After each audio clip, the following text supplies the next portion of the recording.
अभिवादन करून कला वैविध्य ग्रुप सहर्ष सादर करीत आहे गोविंद बल्लाळ देवल लिखित संगीत संशय कल्लोळ नाटकातील नाट्यप्रवेश.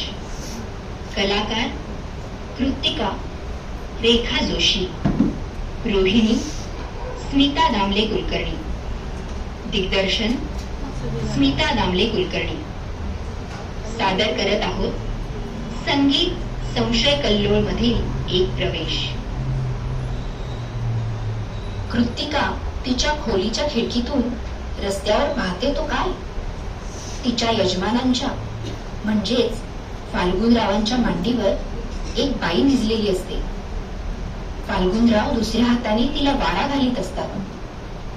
हे दृश्य पाहून संतापलेली कृतिका तरातरा तिकडे जायला निघते आणि दाराबाहेर पडता पडता तिला ठेच लागते.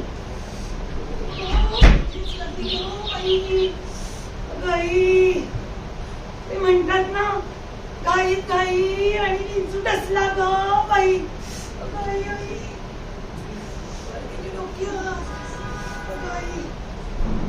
मी ती कळ आधी त्यांना बघते. झाडाखाली दिसत नाही, गेली कुठे? घरात नाही शिरली, इथे पण नाहीये. रोहिणीलाच विचारते, रोहिणी, अगं रोहिणी, मी नाहीशी झाले देव जाणे. रोहिणी काय पाहिजे? यांना पाहिलंस का? म्हणजे मगाशी घरात नाही गेले? नाही, मी आता सोफ्यावरच होती. खोट खोट बोल, जीभ जळेल तुझी. आमच्या नवरा बायकोर गाण आणतेस काय? मुरळी होशील 7 जन्माची मुरळी. नको सांगूस. कृतिका आहे ही, आणि मी आळी धुंडाळेल आणि शोधून काढेल. जा मुरळी म्हणे जा. लगेच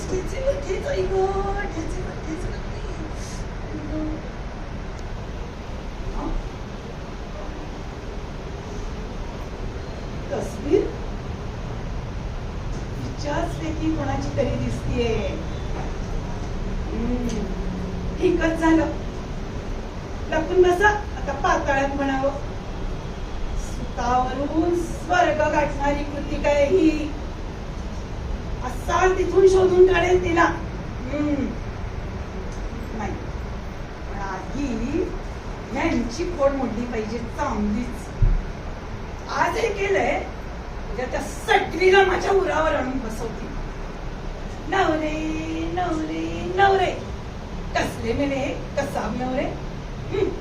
काही गो रोहिणी, अगं रोहिणी, सारखी कुठेतरी जाऊन बसते. रोहिणी काय पाहिजे? कसली ती धर्मार्थ औषध आणि कुठल्या त्या बाया बापल्या. म्हणे आई साहेबांनी मरताना शपथ घेतली. सगळी सोंग डोंग कळतात तर मला. बायकांचे रोग बायकांनीच पाहावे, पुरुषांनी काय म्हणून. सावज पकडायची जाळी नांदणीला दिसत नाही. मी अशीच हो का? हो. आज मात्र माझे चांगलेच डोळे उघडले. माझ्या जीवाचा जळफळाट होत काही. मला सांग, मी गुणाने वाईट आहे का रूपानं वेडी बित्री आहे? काय हो? गुणानं वाईट आहे, रंगानं काळुंदरी आहे का वय झालंय? काय हो बाईसाहेब? यांची असली थेर चालली माझ्या समोर. काय हो बाईसाहेब? अगो मेल्या आम्हा बायकांना देवळात जायची पण चोरी, आपल्याला भेटायची पण बंदी. आणि यांनी मात्र दिवसा ढवळ्या भर रस्त्यात हवा तसा चावटपणा करावा. शी वरून नक्की संभावितच. काय मेलं चुलून तरी सोसावा तरी किती आम्ही. आता तुम्ही प्रत्यक्षच पाहिलं म्हणता तर मग मी काय बोलू? पण बाईसाहेब त्यांचं करणं मी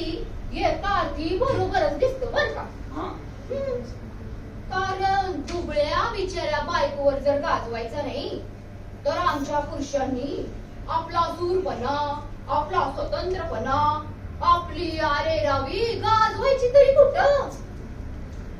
तुला खरं सांगते, या असल्या जिल्ह्यापेक्षा ना कधी कधी वाटतं अफू खावी बाईसाहेब. का विष अहो, प्यावं बाईसाहेब. का विहिरी जीव द्यावा. बाईसाहेब.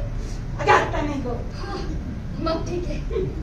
ती काहीशी म्हणे ना, नवी नवी नवलाईची वापरली ती कवडी मुलाची, त्यातली ग. तुला सांगते रोहिणी, नवीन नवीन लग्न झालं ना तेव्हा की मी हे ना अगदी मला उराशी बाळगू, त्या कडेवर वाहू, खांद्यावर घेऊ असं करत होते हो अगदी. इश्श. हे, ज्याने त्यांनी म्हणावं ती बाई अगदी भाग्याची हो, म्हणून असतात बीचवर, पण हौशी नवरा मिळालाय. खरंच की हो बाईसाहेब. हे, आत्ता बघते तर काय सदन का जाती धुसफूसली कपाळावर आठ्या, एक शब्द बोलतील तर शपथ सारखे आपले ते साडीच का नेसलीस, दागिनेच का घातले, शालूच का नेसलीस, देवळातच का गेलीस, एक ना दोन. अव पण करायचं काय बाईसाहेब, ज्यांची सत्ता त्यांची लत्ता खायलाच पाहिजे ना हो. हो, लत्ता खाता येत नाही, लत्ता. अगं कुठल्याच्या देशात म्हणे बायका नवऱ्यांना गुलामाप्रमाणे वागवतात. अगं बाई, खरं का काय? तसं झालं पाहिजे इथं, म्हणजे असल्या नवरोबांचे डोळे उघडतील, चांगलं संजन मिळेल. पण बाईसाहेब हे तरी चांगलं का? मी कुठे म्हणतेय चांगलं म्हणून, मी आपली फटकळ तोंडाची, हा बरोबर आहे. निर्मळ मनाची हो, सरळ चालीची बायको आहे. अगं पण ह्यानी लग्नात घेतलेल्या शपथेप्रमाणे तरी वागावं म्हणजे झालं, दुसरं काही नको बरं आम्हाला. देवीचीच कटकट आहे. रोहिणी, काय बाईसाहेब? सकाळी सकाळी कुठे गेली तीस, सांगितलं नाही अजून. अव बाईसाहेब, म्या सांगितलं त्यातलं एक अक्षर बी खोट नाही. अव ती खरंच त्यांच्या घरी राहती. हा काय गटाकडे केलेल्या उपकारा तरी स्मरून खरं सांग, नाहीतर नागिन टसली आणि पोषणाऱ्याला टसली. असं नको करूस. आता तुम्हीच असं म्हणल्यावर मग काय हो. जा, नको सांगूस. कोंबडं झाकलं म्हणून तांबडं फुटायचं राहत नाही, समजलीस. चिठ्ठीचं उत्तर येईल लगेच माझ्या. जा.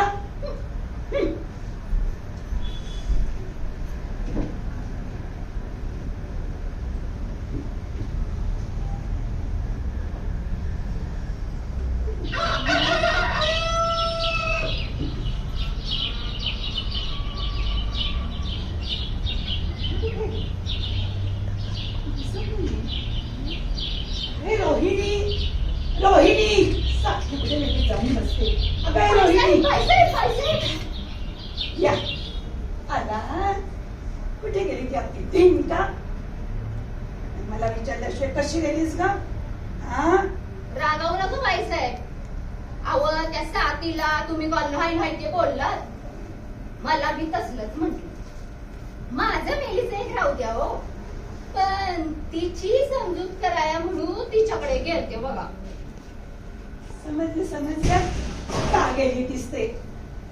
सत्य बाहेर पडलं म्हणून सांधा सांधी करायला गेली तीस काय? अगं त्या सटवीचं तोंड तू बंद करशील. बरं, मी बायकाच विचारते म्हणजे झालं. तरी म्हटलं माझ्या चिठ्ठीचं उत्तर का आलं नाही अजून? टिप्पा कोणी घातला? अगं तूच नाही. आणि माझ्या कामात चोंबडेपणा करतेस काय असा? बघतेस. अव बाईसाहेब, अव ऐकून तर घ्या माझं. अव तुम्हीच म्हणला नव्हता का त्या साथीकडे जायचंय? मग त्याचं काय? अव त्या साथीकडे गेलते ना मी, तिनं मला एक लय चमत्कारी गोष्ट सांगितली बघा. काय होय इकडे ये सांग काय ती गोष्ट. हो बाईसाहेब आज सकाळच्याला यजमान साहेबांचा निरोप घेऊन आपला भादव्या त्या सातीकडे गेलता बघा. हा ह्यांचा निरोप घेऊन भाडव्या हा तिच्याकडे हा काय नेलं हे कारस्थान तरी. भाडव्या सांग काय निरोप तो. यजमान साहेबांनी सातीला आज सांच्याला अंगार झाल्यावर कुणाला बी न कळत आपल्या आमराईच्या कोपऱ्यावर ये असं सांगितलंय बघा. तेच तर सांगत होते मी. तू काय शहाणी मोठी. अहो बाईसाहेब अहो बोलिवलं ते बोलिवलं आणि कसं म्हणून नाही विचारलं. कसे कसे सांग बरं. सांच्याला अंधार झाला म्हणजे कुणाला बी न कळत. अहो बाईसाहेब साती बिचारी घाबरून गेली ना व. पुरुष असते काय नेम त्यांचा. हं? त्यातून सांच्याला अंधार झाल्यावर कुणाला बी न कळत. आणि बाईसाहेब अहो बुरका घेऊन ये बुरका असं बी सांगितलं. या वया वया बाई, बुरखा घेऊन कोणाला दिसू नये म्हणून. अगं एखाद्या शेंबड पोर पण नाही का सांगणार. कशाला बोलवलंय ते. जाऊन दे. कोण आलंय. अगं बाई हा मुलगा आलाच. कोण आले बाईसाहेब. काय तर भेटूच नाही असं वाटतं. आवाज नाही ना. कोण आले बाईसाहेब. तिला काय करायचंय. तू जा आतमध्ये चोंबडेपणासारखं. जा म्हणते ना. जा. आणि हो तो गेला की परत ये आणि सगळं सांग मला परत. हा सांगते बाईसाहेब. जा. मांजर डोळे मिटून दूध पितो. त्याला वाटतं आपल्याला कोण बघणार. बघते.